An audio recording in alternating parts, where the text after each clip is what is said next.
Rhode Island Governor Dan McKee's says this will be the year the state passes a ban on so-called assault-style weapons. That was one of the promises made in last night's State of the State speech. Our Kate Wilkinson is in studio now with new reaction to the plan, which the governor says would be part of his budget proposal. Kate? Yeah, that part didn't sit well with Rhode Island Republicans who argue he's avoiding the legislative process. But gun control advocates see this as a move that's about a decade in the making.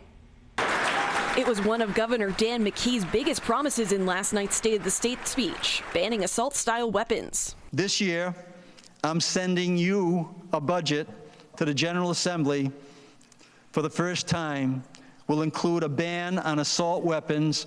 Let's finally get this done. Melissa Cardin is the executive director of the Rhode Island Coalition Against Gun Violence. She says this ban has been a founding goal for the organization. Senate President did indicate that he would not stand in the way of this initiative. So that makes us hopeful. About a dozen states have passed a law that bans the sale and transfer of semi-automatic weapons. But Senate Minority Leader Jessica De La Cruz warns it would ban too many guns. Your, semi-automatics that are widely distributed and sold in this country would be illegal here in Rhode Island.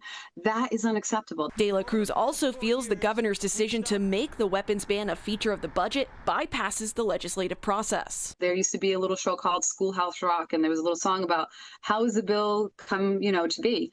And it's not from the executive branch, and the governor knows that. According to the National Institute of Justice, 77% of mass shootings are carried out using handguns, and 25% use assault rifles. But research from Brigham and Women's found the number of people wounded or killed doubled when a semi-automatic was used. And the pain and suffering that's been inflicted on families, it's beyond unacceptable.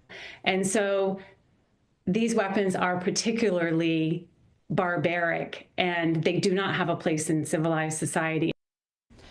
We'll have a better understanding of the language around this proposed ban when Governor McKee releases his budget tomorrow. Coming up new at 5, I'll have a wider look at the GOP's response to McKee's comments on the Washington Bridge. Live in the studio, Kate Wilkinson, 12 News.